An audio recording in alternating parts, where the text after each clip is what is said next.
I want to tackle a quick subject on financial planning versus investing. And many people associate financial planning with investments only, whereas financial planning is much more than investing. And investing is a small part, but important to an overall financial plan. So, financial planning starts with your cash flow.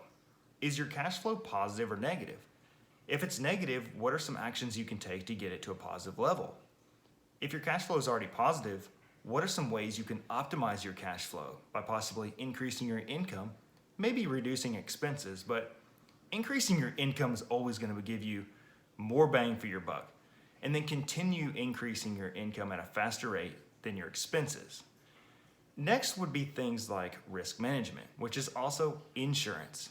Are you properly covered from an insurance perspective? Are you overpaying or underpaying for insurance?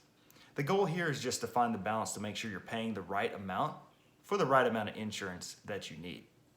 Next, tax planning. Very, very important within a financial plan.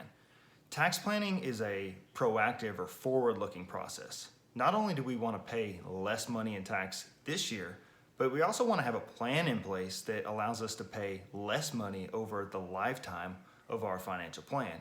We want to give as little money to Uncle Sam as possible while paying the right amount that we should be in taxes. And then you have estate planning.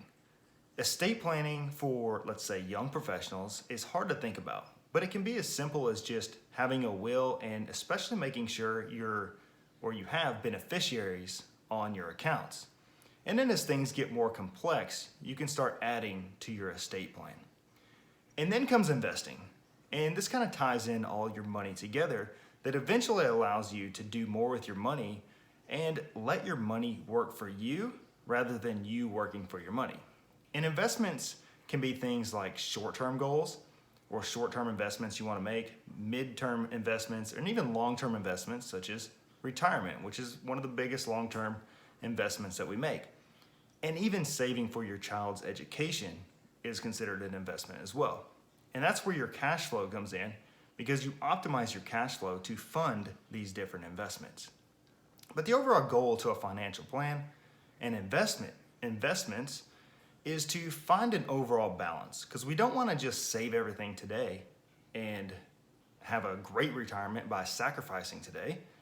And we don't want to just spend everything today and not have anything for retirement.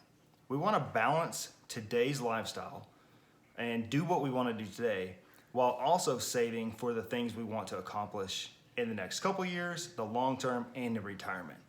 So that's how a financial plan works alongside investments.